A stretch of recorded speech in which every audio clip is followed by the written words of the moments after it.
নমস্কার বন্ধুরা, বঙ্গ আপডেটে আপনাদের সবাইকে স্বাগত জানাই। আজকের ভিডিওটা শুধুমাত্র তাদের জন্য যারা লক্ষ্মী ভান্ডার অ্যাপ্লিকেশন করেছে এবং স্ট্যাটাস কে চেক করতে পারছে না, তাদের জন্য ঘরে বসে অনলাইনে মোবাইল কিংবা ল্যাপটপের মাধ্যমে কিভাবে নেটের সাহায্যে আপনি ঘরে বসে পুরোপুরি আপনার অ্যাপ্লিকেশন স্ট্যাটাসটা চেক করতে পারবেন। তার জন্যই আজকের এই ভিডিওটা, ছোট্ট একটা ভিডিও, সিম্পল।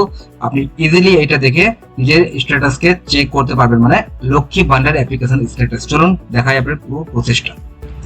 এবার আমি চলে এসেছি গুগল ক্রোমে সিম্পল আমি লিখবো লক্ষ্মী ভান্ডার স্ট্যাটাস। এই যে লক্ষ্মী ভান্ডার স্ট্যাটাস ক্লিক করার সাথে সাথে এখানে সোশ্যাল সিকিউরিটি wb.gov.in এটা চলে এসেছে। প্রথমেই এইটাকে আমি ক্লিক করলাম। ক্লিক করার সাথে সাথে একটা নতুন উইন্ডো খুলে চলে আসছে, যেখানে আমি দেখতে পাচ্ছি পশ্চিমবঙ্গ সরকার, government of Bengal Lakshmi Bhandar status. এখানে এই পোর্টালও দেখতে পাচ্ছি।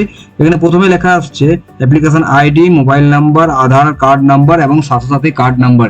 এই চারটের মধ্যে যে কোনো একটা বলতে স্বাস্থ্যসাথী কার্ড, আধার নাম্বার তো দিতে পারছি, মোবাইল নাম্বার দিয়ে নিশ্চয়ই আমি অ্যাপ্লিকেশন করেছি। এবং আপনি যখন অ্যাপ্লিকেশন করছেন তখন অবশ্যই অ্যাপ্লিকেশন আইডি একটা পেয়ে যাচ্ছেন, মোবাইল নাম্বারে চলে আসবে।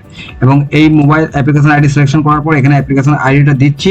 দেওয়ার পর এখানে ক্যাপচা বলতে এই জিনিসটা যেটা লেখা আছে এখানে, এটা যেমন BYTMQY, সিম্পলি সেটাকেই এখানে লিখতে হবে এবং সার্চ বাটনে ক্লিক করতে হবে। সার্চ বাটনে ক্লিক করার সাথে সাথে আপনার পুরো অ্যাপ্লিকেশনকে ফেচ করার পর এখানে পুরোপুরি কিন্তু আপনার স্ট্যাটাসটা দিয়ে দেবে, আপনি কবে অ্যাপ্লাই করেছেন, আপনি কোথায়, এখন আপনার অ্যাপ্লিকেশনটা কোথায় সাবমিট হয়ে আছে, অ্যাপ্রুভ হয়েছে কি হয়নি, পুরোটাই। সিম্পলি আমি এখানে একটা এক্সাম্পল দিয়ে দেখাই। এখানে একটা অ্যাপ্লিকেশন আইডি আমি দিয়ে এখানে আপনাকে দেখিয়ে দিচ্ছি।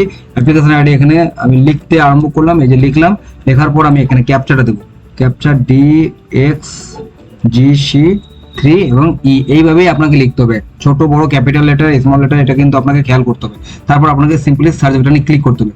সার্চ বাটনে যেই আমি ক্লিক করব, পুরো কিন্তু ব্যাপারটা এখানে চলে আসছে। এই যে অ্যাপ্লিকেশন আইডি এখানে লেখা রয়েছে, তার সাথে সাথে এখানে কবে সাবমিট হয়েছিল, তারপর এখন কি পরিস্থিতি, পুরোপুরি এখানে 16/2/2024, 16/2/2024, 23/2 কি হয়েছে, অ্যাপ্লিকেশন ভেরিফাইড হয়েছে এবং 27/2 অ্যাপ্লিকেশন অ্যাপ্রুভড হয়ে গেছে।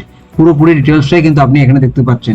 এখানেই কিন্তু আপনি এটাও দেখতে পারবেন কি কিভাবে আপনি নিজের পেমেন্ট স্ট্যাটাসটা চেক করতে পারবেন, ফিনান্সিয়াল ইয়ার অনুযায়ী চেক করতে পারবেন। ভিডিওটা ভালো লেগে থাকলে নিশ্চয়ই লাইক করবেন, বন্ধুদের মধ্যে শেয়ার করবেন এবং নতুন হয়ে থাকলে নিশ্চয়ই চ্যানেলটাকে সাবস্ক্রাইব করবেন, কেননা আরো ইনফরমেটিভ ভিডিও আমি এই চ্যানেলে আপলোড করতে থাকবো।